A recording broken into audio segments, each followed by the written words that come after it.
అందరికీ నమస్కారం. Welcome to it's UTV.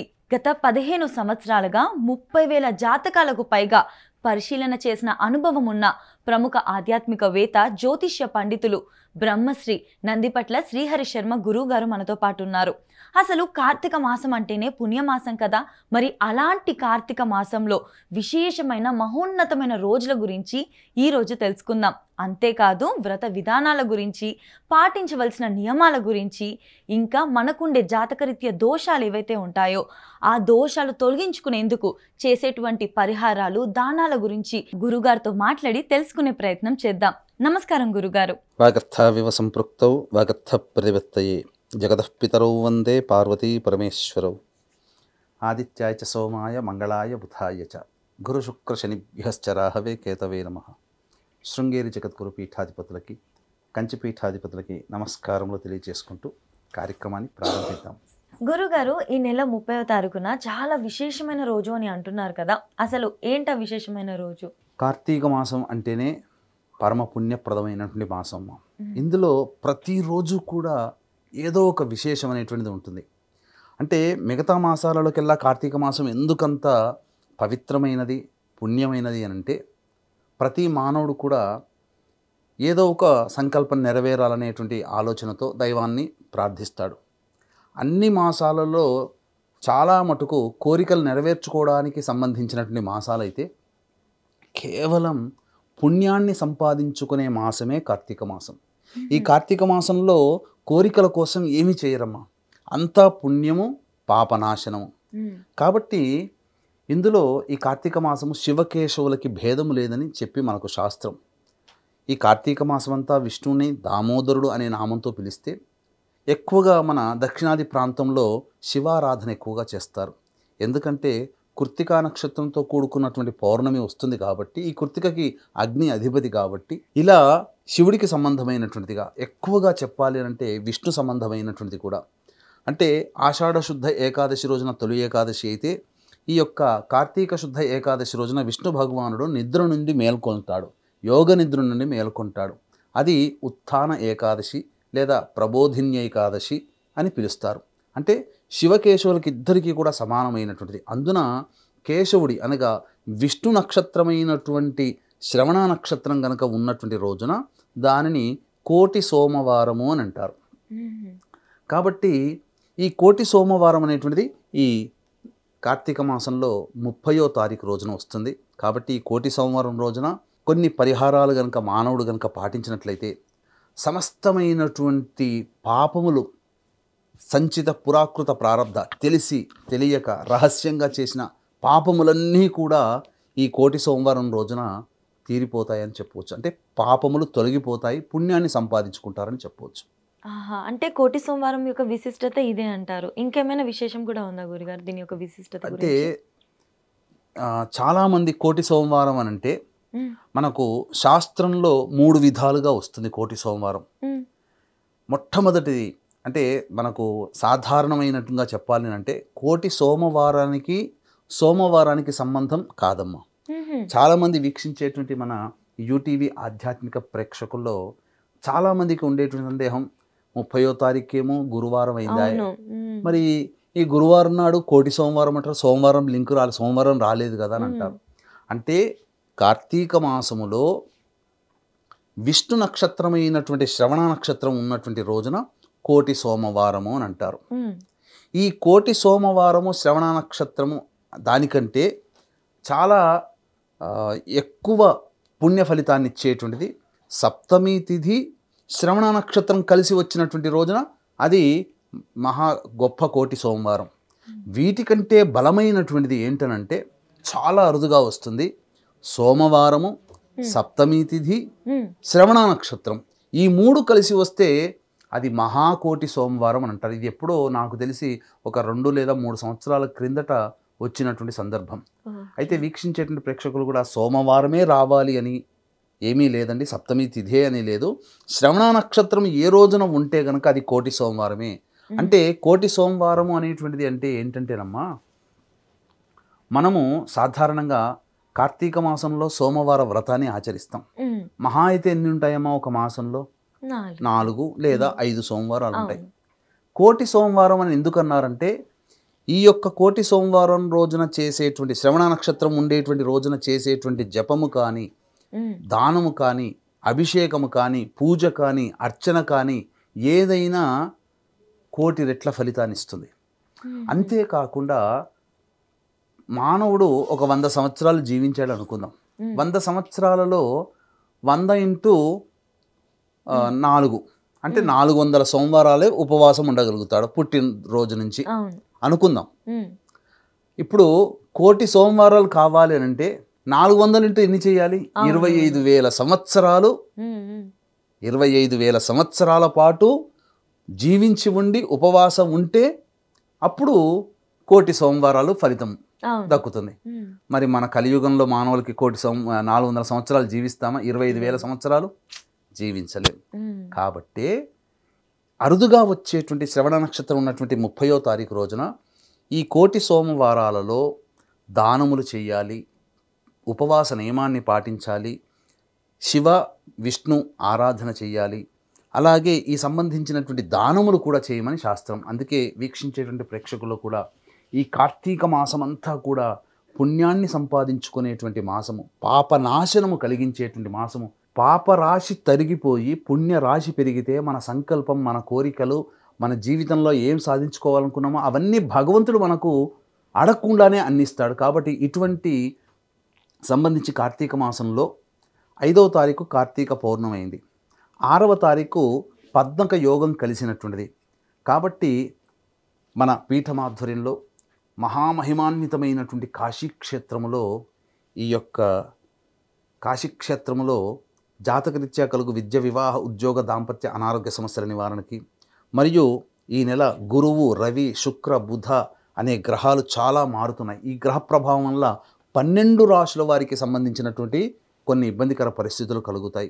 అంతేకాకుండా శని ప్రభావం ఉన్నటువంటి మేష, మిథున, కర్కాటక, సింహ, కన్య, వృశ్చిక, ధనుస్సు, కుంభ, మీన రాశిలో జన్మించిన వారికి శని దోష నివారణాలు ఇవన్నీ జరిపించి 6వ తారీఖు రోజున కార్యక్రమం, 5వ తారీఖు రోజున మాత్రం సంకల్పం చేసుకుంటాం.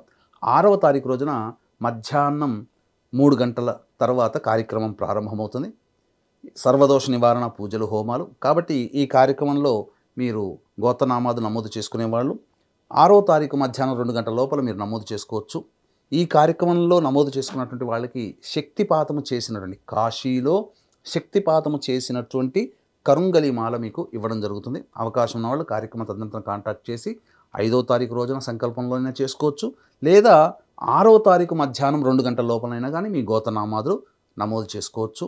అలాగే 20వ తారీఖు నవంబర్ రోజున శ్రీశైలంలో కూడా సర్వదోష నివారణ పూజలు జరుగుతాయి. 4 డిసెంబర్ రోజున సుప్రసిద్ధ దత్తక్షేత్రంలో కూడా ఈ సంబంధించినటువంటి ఈ సర్వదోష నివారణ పూజలు, హోమాలు జరపబడతాయి. అవకాశం ఉన్నవాళ్ళు 3 కూడా మీ గోత్రనామాలు నమోదు చేసుకోవచ్చు. ఇక మనం గమనించుకున్నట్లయితేనమ్మా, ఈ సంబంధించినటువంటి పూర్తి విధానముగా సశాస్త్రీయముగా ఈ కోటి సోమవారం రోజున జపము, దానము, తర్పణములు, అలాగే విశేషముగా అర్చనాది కార్యక్రమాలు కూడా కొన్ని పరిహారాలు మానవులు చేసుకోక తప్పదమ్మా. గురుగారు, ఆ పరిహారాల గురించి కూడా కాస్త ఇంకా వివరించగలుగుతారా? అంటే భక్తులందరూ కూడా వాళ్ళ యొక్క సంకల్పాలు కానీ కోరికలు కానీ నెరవేరేందుకు ఎటువంటి పరిహారాలు పాటిస్తే బాగుంటుంది? అంటే ఇది మహా ఉత్కృష్టమైనటువంటి రోజు, గొప్పగా చెప్పాలి అంటే. కాబట్టి 30వ తారీఖు రోజున శ్రవణ నక్షత్రం ఉంది, మరియు అష్టమి తిథి, ఇంకా అనేకమైనటువంటి విశిష్టతలు ఉన్నాయమ్మా. ఏంటనంటే గోపాష్టమి అంటే ఈ రోజున గోవులని పూజించాలి. గోపాష్టమి అంటే మనకు ద్వాపర యుగంలో కంసుని వధించడం కోసం ఈ సంబంధించినటువంటి కృష్ణ భగవానుడు 3 అరణ్యములని ప్రదక్షిణ చేశాడట. ఈ కారణం చేతనే బృందావనం, మధురలో ఉన్నటువంటి బృందావనము గోవర్ధన పర్వతం ఉంది కదమ్మా, ఆ గోవర్ధన పర్వతం చుట్టూ కూడా గిరి ప్రదక్షిణ ఈ రోజున చేస్తారు, గోవిందనామం, విష్ణునామాన్ని జరుపుకుంటూ. ఇది మహావిశేషం. ఇక రెండవది కార్తవీర్యార్జునుడి యొక్క జయంతి. ఎన్ని కలిసి వచ్చాయమ్మా, అద్భుతంగా. కోటి సోమవారం కలిసి వచ్చింది, కార్తవీర్యార్జున జయంతి కలిసి వచ్చింది, అలాగే ఈ సంబంధించినటువంటి గోపాష్టమి. కాబట్టి ముందుగా గోపాష్టమి అంటే ఆవు దూడతో కలిసి ఉన్నటువంటి గోవుని ఈ రోజున పూజ చేయాలి. ఇది ఉదయం 10 గంటల లోపల చేసుకోవాలి, ఎందుకంటే అష్టమి తిథి అంత లోపలనే ఉంది కాబట్టి ఈ విధంగా ఆ లోపల చేసుకోవాలి ఈ గోవుకి మరియు దూడకి. అలాగే ప్రత్యక్షముగా గోదానము దూడతో సహాయం ఇవ్వవచ్చు. దానము చేయదలిస్తే వెండి గోవు మరియు దూడతో సహా ఉన్నటువంటి వెండి విగ్రహాన్ని దానం చేయవచ్చు. ఈ రోజున గోవుని పూజించడం వల్ల గోవులో మన భారత ధర్మ ప్రకారం ఏం చెప్పబడుతుంది, వేదాలు 33 కోట్ల దేవతలు ఆ గోవులోనే నిక్షిప్తం ఉన్నాయి. కాబట్టి 33 కోట్ల దేవతల్ని ఒకేసారి ఆరాధన చేసిన పుణ్య ఫలితం ఆ రోజున కలుగుతుంది. ఎంత మహద్భాగ్యం అమ్మా ఇది.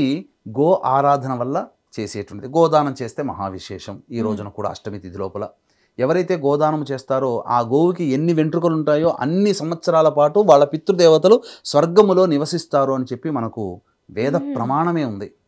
ఇంతటి విశేషము. ఇక రెండవది కార్తవీర్యార్జున యొక్క జయంతి. మన జీవితంలో ఎన్నో పోగొట్టుకుంటున్నాం. ప్రస్తుతం ఉన్నటువంటి కాలంలో చాలామంది ఉద్యోగాలు పోగొట్టుకున్నారు. సాఫ్ట్వేర్ సైడ్ కావచ్చు, అనేక రకాలుగా డబ్బుని పోగొట్టుకున్నారు, భార్యని పోగొట్టుకున్నారు, భర్తని పోగొట్టుకున్నారు. అంటే ఏంటి, భర్త కాపురానికి తీసుకురాలేకపోవడం, లేదా భార్య కాపురానికి రాకపోవడం, లేదా పిల్లలు తప్పిపోయి ఉంటారు, లేదా ఇంట్లో ఉన్నటువంటి బంగారము లేదా ఇతర డబ్బులు వస్తువులన్నీ దొంగతనానికి గురవుతాయి, లేదా మనం ఎవరికైతే అప్పుగా ఇస్తామో ఆ అప్పుగా ఇచ్చినటువంటి వాళ్ళు తిరిగి చెల్లించలేకపోతుంటారు. ఇలా ఏదైనా కోల్పోతాం కదా, ఆ కోల్పోయిన దానిని ఈ రోజున చేసే కార్తవీర్యార్జున యొక్క ఆరాధన వల్ల ఏం జరుగుతుందంటే కోల్పోయిందంతా తిరిగి మనకు లభిస్తుంది. కాబట్టి ఏం చేయాలి, కార్తవీర్యార్జున యొక్క స్తోత్రము 108 సార్లు పారాయణం చేయడం. ఓం సుమంతో సుమంతో కార్తవీర్యార్జునాయ నమః అనే నామాన్ని 1008 సార్లు జపం చేయడం ఈ రోజున చెయ్యాలి. ఇక గోపాష్టమి కార్తవీర్యార్జున జయంతి అయిపోయింది. ప్రత్యేకించి దత్తాష్టకం కూడా 108 సార్లు పారాయణం చేయడం వల్ల కార్తవీర్యార్జున యొక్క అనుగ్రహం మనకు కలుగుతుంది. ఇది సంబంధించినటువంటిది. ఇక తరువాత శివకేశవ ఆరాధన ఈ కోటి సోమవారం రోజున చేయమన్నాం.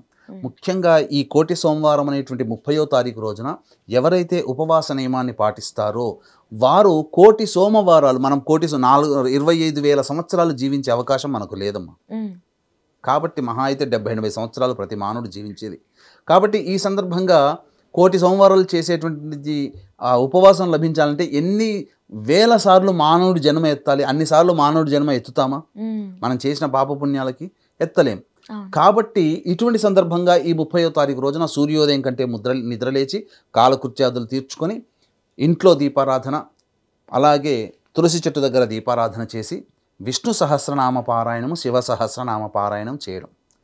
ఇది సంబంధించినటువంటి శ్రవణ నక్షత్రం సాయంకాలం వరకు ఉంది కాబట్టి ఆ రోజంతా కూడా శివకేశవ నామస్మరణం, దామోదరాయ నమః దామోదరాయ నమః, శివాయ నమః శివాయ నమః అనే నామాన్ని జపం చేసుకుంటూ ఉండడం. ప్రదోషకాలం అనగా 4:30-5 కాలకృత్యాదులు మళ్ళీ తీర్చుకొని చక్కగా తులసి చెట్టు దగ్గర మళ్ళీ ఇంట్లో దేవతారాధన, మళ్ళీ అలాగే ఇంట్లో పూజామందిరంలో ఈ సంబంధించినటువంటి దీపారాధన చేసి తదనంతరం ఈ యొక్క మొదలు ఈ సంబంధించినటువంటి విష్ణు దేవాలయానికి చేరుకోవాలి. విష్ణు దేవాలయానికి చేరుకొని అప్పుడు ఆ విష్ణువుకి అర్చనాభిషేకాదులు జరిపించుకుంటే మహావిశేషం. అంటే వెంకటేశ్వర స్వామి కానీ, కృష్ణుడికి కానీ, రాముడి కానీ, లక్ష్మీ నరసింహ స్వామికి కానీ చేసి ఆ రోజున 5:45 లేదా 6 గంటలకల్లా సాలగ్రామ దానము, దీపదానము చేసేయాలి. చేసి ఆ విష్ణు ఆలయంలో దీపాలని వెలిగించాలి. ఇది తర్వాత మళ్ళీ శివాలయానికి చేరుకోవాలి. ప్రదోషకాలం ఉంటుంది. ఆ ప్రదోషకాలంలో శివునికి సంబంధించినటువంటి అర్చన మారేడు దళాలతో కానీ, అలాగే మన ఈ కదంబ పుష్పాలతో కానీ, అవిష పుష్పాలతో కానీ, లేదా శంకు పుష్పాలతో కానీ ఈ విధంగా అర్చన చేసి కార్తీక సంబంధించినటువంటి శివాలయంలో కార్తీక మాస సందర్భంగా అష్టమి కాబట్టి, కోటి సోమవారం కాబట్టి ఉసిరికలు, మన ఉసిరికాయలు, అమలకము, ధాత్రి అని అంటారు. ఆ రోజున సంబంధించినటువంటి దానము చేయాలి. చేసి దీపదానము కూడా చేయాలి. సాలగ్రామ దానము విష్ణు క్షేత్రంలో, అలాగే దీపదానము శైవ క్షేత్రంలో స్వయంగా ఆవు నేతితో కానీ, నువ్వుల నూనెతో కానీ, కనీసం హీనపక్షంలో ఆముద నూనెకైనా కానీ వెలిగించి వెలిగించిన దీపంతో సహా దీపదానము 2 దీపాలు దానము చేయాలి. శివాలయంలో కూడా అలాగే ప్రమిదని దీపాన్ని వెలిగించాలి. అలాగే రావి చెట్టు చుట్టూ కూడా ప్రదక్షిణ చేసి రావి చెట్టు దగ్గర మొదల్ని తాకకుండా దీపాన్ని వెలిగించి ఇంటికి రావాలి. ఇంటికి వచ్చి ఆ రోజున అంతా ఉపవాసం ఉంటారు కాబట్టి పూర్తిగా ఉపవాసం ఉండదలిస్తే నక్షత్ర దర్శనం చంద్ర దర్శనం చేసుకొని ఏదైనా ఫలాహారం భుజించవచ్చు, లేదా భోజనమైనా చేయవచ్చు. ఈ విధంగా చేసినటువంటి మానవుడి యొక్క పుణ్యము ఎంత పెరుగుతుంది అంటే మాటల్లో చెప్పలేమమ్మా. అంత గొప్పదైనటువంటిది. ఇటువంటి రోజు మళ్ళీ మళ్ళీ మనకు రావాలంటే మళ్ళీ సంవత్సరం వరకు వేచి చూడాలి. కాబట్టి ఏ వ్యక్తి అయితే ఈ రోజున పుణ్యాన్ని సంపాదించుకుంటాడో అనంతమైనటువంటి పుణ్య ఫలితం, అలాగే ఏ వ్యక్తి అయితే ఈ రోజున పాపం చేస్తాడో అట్లాగే పాపాన్ని పొందుతాడు. కాబట్టి మనస వాచ కర్మణ ఈ రోజున ఈ సంబంధించినటువంటి మాంసాహార భోజనము, అలాగే మద్యపానము, ధూమపానము చేయకూడదు. బ్రహ్మచర్య వ్రతాన్ని ఆచరించడం, ఆ రోజంతా దైవనామస్మరణ చేసుకుంటూ ఉండడం అనేటువంటిది చాలా మంచిదని చెప్పవచ్చు. ఇటువంటి పుణ్యాన్ని సంపాదించుకునే కార్తీక మాసంలో ఈ ఒక్క రోజున చెయ్యండి. కేవలం సోమవారము కలవాలి, సప్తమి తిథి రావాలి, శ్రవణ నక్షత్రం ఈ 3 ఉంటేనే కోటి సోమవారం, అది వాస్తవం. అది మహాదివ్యమైనటువంటి వారం. అది అంత దుర్లభం, అంత తొందరగా మనకు లభించదు. కనీసం సప్తమి శ్రవణం ఉండాలి కదండ, లేదా శ్రవణ నక్షత్రం సోమవారం కలిసి ఉండాలి కదా అని కాదు. కోటి సోమవారము అంటే శ్రవణ నక్షత్రం ఉన్నటువంటి రోజున కోటి సోమవారాలు ఉపవాసము, ఆ రోజున చేసే దానము పూజ అన్నీ కూడా కోటి సోమవారాలు చేస్తే ఎంత పుణ్యఫలమో ఆ ఒక్క రోజున చేసినటువంటి పుణ్య ఫలితం వస్తుంది. అంతేకాకుండా మరొక గొప్పదైనటువంటి విషయం తెలియచేస్తానమ్మా. వీక్షించేటువంటి ప్రేక్షకులు కూడా ఈ యొక్క కార్తీక పౌర్ణమి సందర్భంగా 5వ తారీఖు రోజున సుప్రసిద్ధ మహిమాన్విత కాశీ క్షేత్రంలో సంకల్పం చేసుకుని 6వ తారీఖు మహాపద్మక యోగం ఉన్నటువంటిది. ఆ యోగం ఉన్నటువంటి రోజున మన పీఠమాధ్వర్యంలో సర్వదోష నివారణ పూజలు హోమాలు జరిపించడం జరుగుతుంది. ఆ రోజున మధ్యాహ్నం 2 గంటల లోపల మీ గోతనామ 6వ తారీఖు మధ్యాహ్నం 2 గంటల లోపల మీ గోతనామాదులు నమోదు చేసుకోవచ్చు. అవకాశం ఉన్న వాళ్ళు స్క్రీన్పై కనిపించే నెంబర్కి కాంటాక్ట్ చేసి పూర్తి వివరాలు తెలుసుకోవచ్చు. ఇక ఆ రోజున ఉన్నటువంటి గొప్ప విశిష్టత ఏమన్నానంటే, ఈ రోజున కలియుగ దైవం ఎవరమ్మా? వెంకటేశ్వర స్వామి. ఆ వెంకటేశ్వర స్వామి దివ్య సన్నిధానములో పుష్పయాగం జరుగుతుంది. కోటి పుష్పాలతో ఆ యొక్క గర్భగుడి అంతా మీరు చూశారంటే, మీరు మామూలుగానైనా కానీ పుష్పయాగం అని చెప్పి యూట్యూబ్లో కొడితే ఆ విగ్రహం కనబడదు. ఆ గర్భగుడి అంతా పుష్పాలతో నిండిపోతుంది. రకరకాలైనటువంటి దివ్య పుష్పాలు, జాజీలు, సంపంగి, ఇలా అనేక రకాలైనటువంటి పుష్పాలతో నిండిపోయి ఉంటుందమ్మా. కాబట్టి ఆ యొక్క దివ్య వైభవం మనం కళ్ళారా చూడాల్సిందే తప్ప ఇంకా వేరే మనం చెప్పలేము. కాబట్టి ఈ రోజున వెంకటేశ్వర స్వామికి వెళ్తారు కదా, ఎలాగో విష్ణు ఆలయానికి వెళ్ళినప్పుడు మీ శక్తి కొలది ఉన్నటువంటి చేతనైనటువంటి పుష్పాలు తీసుకుని ఆ స్వామివారికి సమర్పించండి. అక్కడ సమర్పించేటప్పుడు నేను తిరుమల క్షేత్రంలో వెంకటేశ్వర స్వామికే సమర్పిస్తున్నాను, మనం ఉన్న ఊళ్ళో ఎక్కడైనా చేసినా పర్వాలేదు, కానీ తిరుపతిలో నేను సమర్పిస్తున్నాను భావన పెట్టుకుని ఆ స్వామికి అందజేస్తే చాలు. అక్కడ అందజేసినట్టు మన పుష్పాలు ఇక్కడ వేస్తే అక్కడ పడతాయి, అది భావన. కాబట్టి ఈ రోజున చేసేటువంటి నదీ స్నానం కూడా చాలా గొప్పది. కాబట్టి నదీ స్నానం అవకాశం ఉంటే చేయవచ్చు. కానీ ఈ రోజున ఎట్టి పాపము చేయడానికి, అసత్యం ఆడకుండా ఉండడానికి ప్రయత్నం చేయండి. వీక్షించేటువంటి ప్రేక్షకులు, ఎంతో గొప్పదైనటువంటి పుణ్యాన్ని సంపాదించుకునే మాసం మళ్ళీ మళ్ళీ రాదండి. మళ్ళీ మళ్ళీ చెప్తున్నాను, ఇలాంటి కార్తీక మాసంలో ఎన్నో పుణ్యమైనటువంటి రోజులు ప్రతిరోజు అంటే 30వ తారీఖు, 31వ తారీఖు, 1వ తారీఖు, 2వ తారీఖు, 3వ తారీఖు, 4వ తారీఖు, 5వ తారీఖు, ఆ ఇన్ని రోజుల పాటు గొప్ప గొప్ప యోగాలు ఉన్నాయి. కాబట్టి ప్రతిరోజు కూడా మీకు ఒక సంబంధించినటువంటి గొప్ప పుణ్య విధానాన్ని మీకు తెలియజేసే ప్రయత్నం చేసే అవకాశం ఉంటుంది. ప్రతిరోజు కూడా వేసే వీడియోని మీరు వీక్షించగలరు. ఈ పుణ్యాన్ని మీరు సంపాదించుకోవడంతో పాటుగా మీ యొక్క సంబంధించినటువంటి స్నేహితులకి, ఈ యొక్క బంధువులకి చేరవేయండి. వాళ్ళు పొందే పుణ్యంలో మీకు భగవంతుడు కొంత వాటా ఇస్తాడు. చాలా బాగా చెప్పారు గురుగారు. అసలు కోటి సోమవారం అంటే ఏంటి, దాని విశిష్టత, ప్రత్యేకత, ఆ రోజు ఎటువంటి పరిహారాలు చేస్తే మన కోరికలు శీఘ్రంగా నెరవేరుతాయి, పాప రాశులు అనేవి ఎలా తగ్గిపోయి పుణ్యం అనేది ఏ విధంగా పెరుగుతుంది అని చాలా చక్కగా చెప్పారు. మనస్ఫూర్తి ధన్యవాదాలు గురుగారు. సర్వం శ్రీ ఉమామహేశ్వర పరబ్రహ్మార్పణమస్తు.